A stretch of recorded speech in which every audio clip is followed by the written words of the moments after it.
എടാ, ഇനിയോട്ട് നീ Google Chrome ഉപയോഗിക്കരുത് കേട്ടോ. അതെന്താ? ഞാൻ പറയണതല്ല, ഡേവിഡ് നീൽഡ് പറഞ്ഞതാ.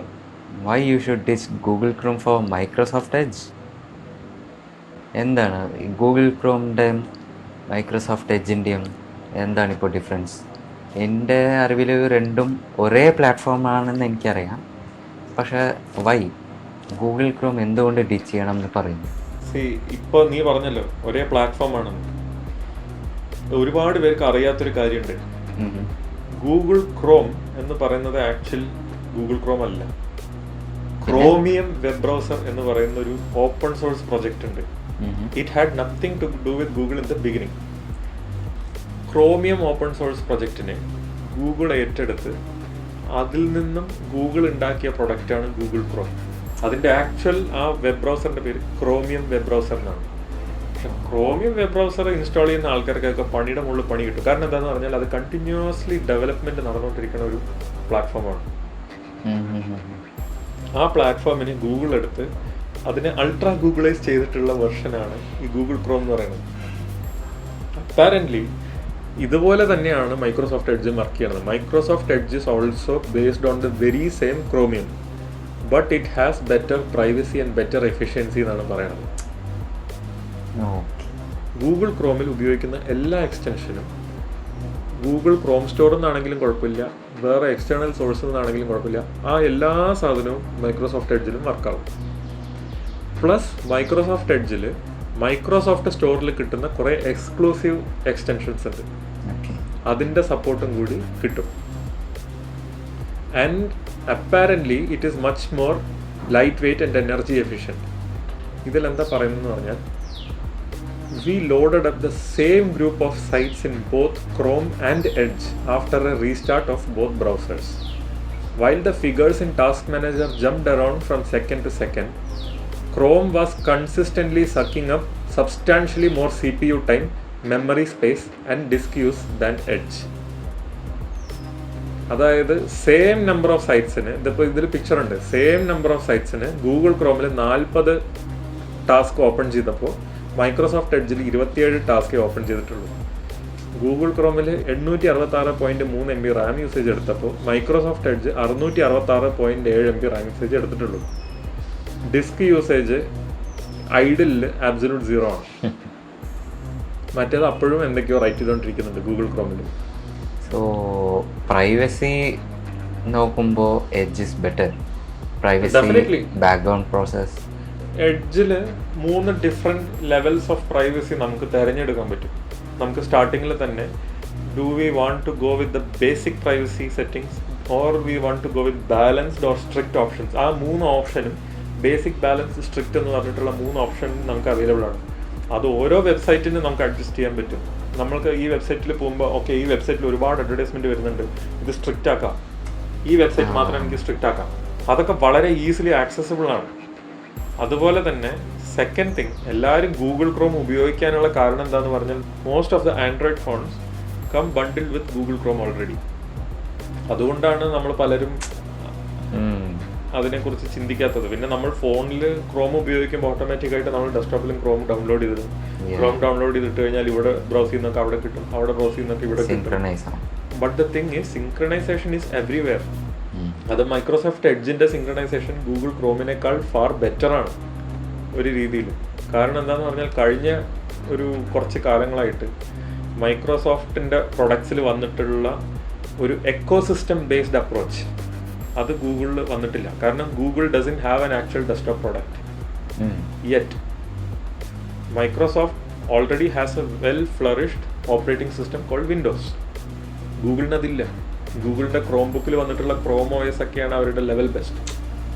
And second thing, in aspect of privacy Microsoft is a much more respected name than Google. പക്ഷേ ഫോണിൽ നീ ഗൂഗിൾ ക്രോം യൂസ് ചെയ്തിട്ടുണ്ടോ? ഞാൻ ചെയ്തിട്ടുണ്ട്. റീസെൻ്റ് അപ്ഡേറ്റ്സിൽ ക്രോം ആക്ച്വലി കുറച്ചുകൂടെ ഫ്ലൂയിഡ് ആയിട്ടാണ് എനിക്ക് തോന്നിയത്. സേ ഫോർ എക്സാമ്പിൾ ഒരു വെബ് പേജ് ഓപ്പൺ ചെയ്തു, എനിക്ക് പെട്ടെന്ന് ബാക്കിലേക്ക് പോകണം, അല്ലെങ്കിൽ ബാക്ക് വന്നിട്ട് വീണ്ടും ഫോർവേഡ് എടുക്കാൻ നീ എവിടെ ക്ലിക്ക് ചെയ്തതെന്ന് ഓർമ്മയില്ല. അപ്പോൾ ഇതിനൊക്കെ ഒരു ഷോർട്ട് കട്ട് ഗൂഗിൾ ക്രോമിൽ യൂസ് ചെയ്തിട്ടുണ്ട്.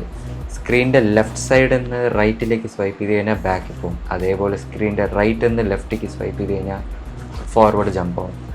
ഇങ്ങനെ കുറച്ച് ഇൻഫാക്ട് കുഴപ്പമില്ലാത്ത shortcuts. Similar shortcuts exist in Microsoft edge.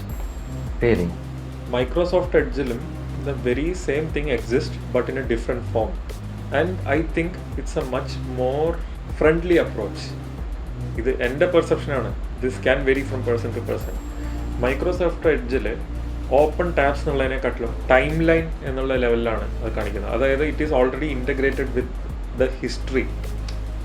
അതിൽ ഓപ്പൺ ടാബ്സ്, അതുപോലെ തന്നെ കളക്ഷൻസ്, അങ്ങനെയുള്ള കുറേ സെറ്റപ്പുകളാണ് ഉള്ളത്. അത് എഡ്ജ് ഓപ്പൺ ചെയ്ത് യൂസ് ചെയ്യുമ്പോഴാണ് നമുക്ക് അതിൻ്റെ ശരിക്കുള്ള ഫങ്ഷനാലിറ്റി മനസ്സിലാവുള്ളൂ. The very best thing I like about Edge, it's fluid in switching from device to device. നമ്മൾ ഒരു ഡിവൈസിൽ ഒരു കാര്യം നോക്കിക്കൊണ്ടിരുന്നു, നമ്മൾ ഫോണിൽ നോക്കിക്കൊണ്ടിരുന്നു, നമ്മൾ ലാപ്ടോപ്പിലേക്ക് ജമ്പ് ചെയ്യണം, അല്ലെങ്കിൽ ലാപ്ടോപ്പിൽ നോക്കിക്കൊണ്ടിരുന്നു ഫോണിലേക്ക് ജമ്പ് ചെയ്യുകയാണെങ്കിൽ it's very fluid. I quite like that. എല്ലാവരുടെയും കാര്യം അങ്ങനെ ആവണമെന്നില്ല. ട്രൈ ചെയ്ത് നോക്കണം. ട്രൈ ചെയ്ത് നോക്കിയാലാണ് എല്ലാത്തിൻ്റെയും പ്ലസും മൈനസും നമുക്ക് അറിയാൻ പറ്റുള്ളൂ. I still use Google Chrome on virtual machine കാരണം I don't want my data to be stolen. So I continuously test out desktop versions. I'm not using one on the mobile though. ഉപയോഗിച്ചിട്ടുണ്ട്, not any more, because ഈ പറഞ്ഞ same issues എനിക്ക് അവിടെയും feel ചെയ്തിട്ടുണ്ട്. Even in Chrome, in Android നമ്മൾ കൂടുതൽ tabs open ചെയ്ത് വെക്കും തോറും ദ ആപ്പ് ഇസ് sluggish. അത് ഞാനും അനുഭവപ്പെട്ടു. So basically I think it is time to switch out for Edge. Try ചെയ്ത് നോക്കുന്നേ. ട്രൈ ചെയ്ത് നോക്കാം. Bye bye Google. അതുപോലെ എഡ്ജിൽ എനിക്ക് വളരെ ഇഷ്ടപ്പെട്ട വേറൊരു ഫീച്ചറുണ്ട്, sleeping tabs. Suppose we have open 20 tabs. Instead of keeping all the 20 tabs in our RAM, the system will actually put some of those data back to device storage. Oh, wow. So it will actually free up more memory and make the current web page more fluid to use. So do you think it's better to use more storage or use more RAM? I think it would be better to use more storage. The RAM is a versatile memory that we always need handy. അപ്പോൾ അത്രയും അത്യാവശ്യമുള്ള data മാത്രം റാമിൽ വെക്കുക, അല്ലാത്ത റിസോഴ്സസിനെ complete സ്റ്റോറേജിലേക്ക് മാറ്റുക. I think it's a very good approach. And I think in that aspect Edge outweighs Google Chrome very much. പക്ഷേ ഈ റിപ്പോർട്ടിൽ പറഞ്ഞിടത്തോളം കുക്കീസിനെ ബ്ലോക്ക് ചെയ്യാൻ Google Chrome is far more efficient. Just based on that I don't think I'm going to switch to Google Chrome because we can simply not accept cookies at all with the strict mode. Strict mode, yeah. And Edge apparently gives you more customization options for the new tab page out of the box. അതുപോലെ ക്രോമിലുള്ള ഒരു feature നമ്മൾക്ക് എഡ്ജിൽ കാണാൻ പറ്റില്ല. അതെന്താണെന്ന് പറഞ്ഞാൽ tab grouping ആണ്. Usually I don't use tab grouping. നീ യൂസ് ചെയ്യാറുണ്ടോ? എപ്പോഴെങ്കിലും നീ ഉപയോഗിച്ചിട്ടുണ്ടോ ടാബ് ഗ്രൂപ്പ്? എന്താണ് ഈ tab grouping? You open a tab group, you automatically open a set of tabs. Okay. Let's say you have a tab group called shopping. You open shopping. Oh. These tabs open consecutively. അതൊക്കെ എല്ലാവർക്കും എത്രത്തോളം use ആവുന്നൊന്നും എനിക്കറിയില്ല. So many of the companies, so many of the media that we are using are actually moving towards apps, not websites. എല്ലാ വെബ്സൈറ്റും ഇപ്പോൾ app ഡെവലപ്മെൻറ്റിൻ്റെ പിന്നാലെയാണ്. Everyone wants to have an app for themselves. ഒരു survey ഉണ്ടായിരുന്നു ഈ ഇടയ്ക്ക്. More than 80% of the people who sign up for something is actually searching for an app to install afterwards. ഇതൊരു trend സെറ്റർ ആണോ എന്ന് ചോദിച്ചാൽ അല്ല, അത് നമ്മുടെ ടെക്നോളജി ഇപ്പോൾ അങ്ങനെയാണല്ലോ പോകുന്നത്. I don't know. ഇതൊക്കെ ഒരു പെർട്ടിക്കുലർ യൂസ് കേസ് ആണെന്നാണ് എൻ്റെ ഒരു വിശ്വാസം. Majority of the people wouldn't use tab grouping എന്നാണ് എനിക്ക് തോന്നുന്നത്. I may be wrong, but I too think the same way. Yeah.